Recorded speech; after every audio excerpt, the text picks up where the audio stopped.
元禄14年3月14日、江戸城本丸御殿松の大廊下にて大事件が発生しました。松の廊下刃傷事件です。切りかかったのは赤穂城主の浅野匠守長則。傷を負ったのは高家筆頭吉良上野介義仲。この事件がかの有名な赤穂事件のきっかけとなるのでした。はい、どうも皆さんこんにちは。今回は赤穂事件についてお話ししていきます。赤穂浪士四十七士の物語として有名なこの事件ですが、最近ではこの事件を知らない人も増えてきました。今回の動画では一体どのような事件なのか、その大筋を確認していきましょう。元禄14年3月、江戸城ではたくさんの人が慌ただしく働いていました。なぜかというと、この時は朝廷からの使者が江戸へと到着し、その使者をもてなす儀式を準備していたのです。この儀式は毎年行われている儀式で、江戸の幕府と京都の朝廷、両者の関係をつなぐ重要な儀式でした。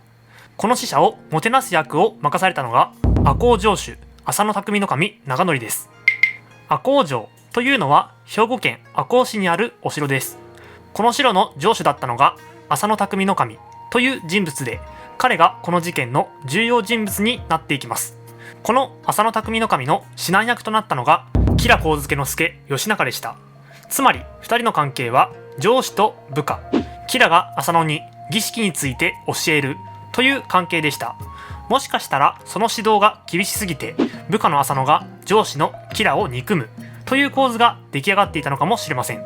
結局朝廷からの使者をもてなす接待はつつがなく進行し、儀式も終盤となったある日、江戸城内松の大廊下で大事件が起こるのです。この事件の目撃者に梶川与祖兵衛という人物がいます。この日の予定としては、江戸城内にある城書院で将軍である綱吉が朝廷からの使者と面会するということになっていました。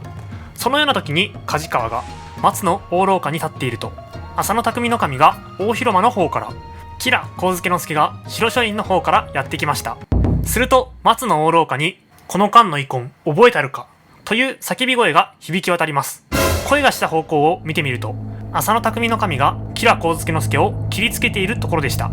吉良は眉間を切られた後に逃げていき、そこで背中を切りつけられてしまいます。突然の出来事に慌てた梶川は浅野に飛びついて押さえつけ、大廊下の反対側にある柳の前と連れて行きました。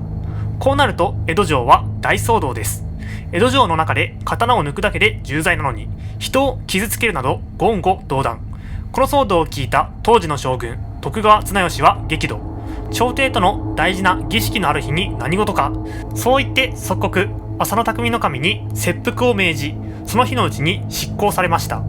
こうして赤穂浅野家は領地没収の上お家断絶となったのです。赤穂浅野家は領地没収の上お家断絶。この情報が赤穂城にも到達します。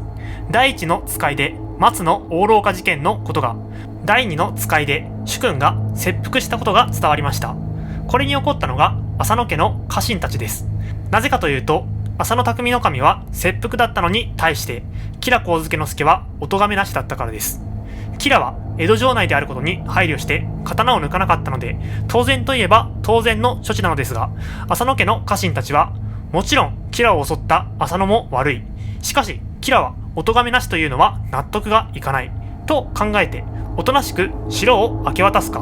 籠城して抵抗するかで意見が分かれてしまいます。最終的に赤穂城は開城、勤め先を失った家臣たちは浪人となり、各地に散らばっていきました。しかし彼らは密かに主人の敵討ちを誓っていたのです。その中心人物となったのが大石内蔵助義雄です。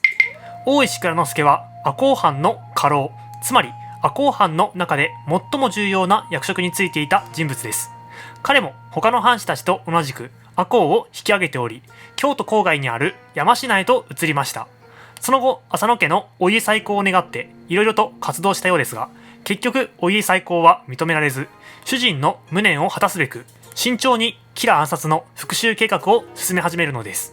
こうして起きたのが赤穂浪士の吉良邸討ち入りです。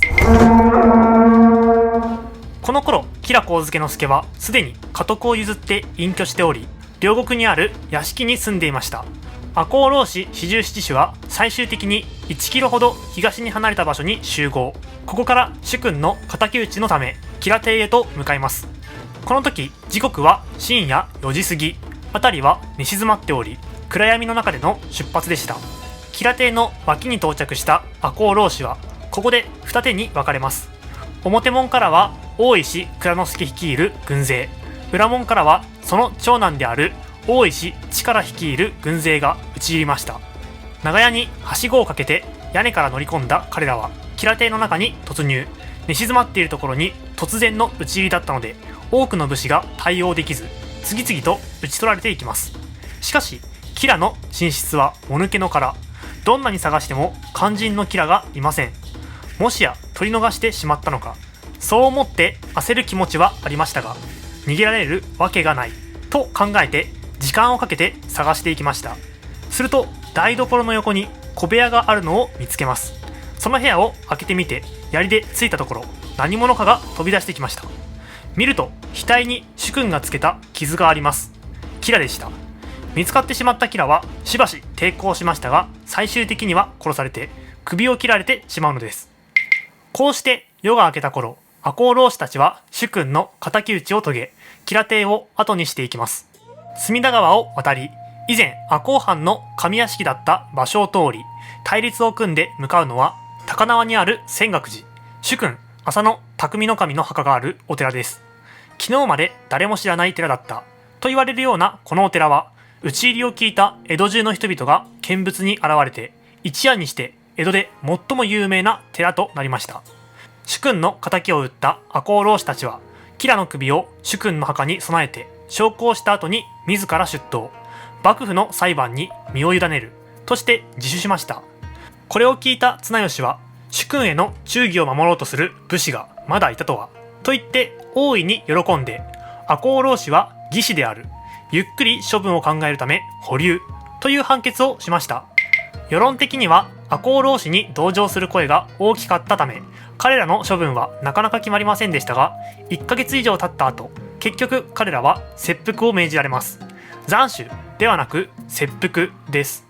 これには荻生徂徠の意見が反映されており、義を貫いた行動ではあるが仇討ちは非常であるとして騒動を起こしたことは法律によって責任を取らなければならない、武士の例をもって切腹させるのがいいだろうといったことが影響しています。こうして本望を遂げた赤穂浪士たちは義士として切腹。彼らは主君の墓がある泉岳寺で今も主君を囲むように眠っています。さていかがだったでしょうか。太平の世に47人もの武士が力を合わせ主君のために敵討ちを行うこの筋書きは江戸幕府や民衆を大層驚かせました。特にこの頃の将軍は犬久保、徳川綱吉、抑圧された時代だったので民衆からの支持は低めです。そんな幕府に対する不満を晴らすような事件がこの赤穂浪士たちの討ち入りでした。こうしてこの赤穂浪士の討ち入り事件は一世を風靡してたくさんの創作物の題材となり、中でも奏で本忠臣蔵はおそらく最も有名な浄瑠璃歌舞伎の演目となっているのです。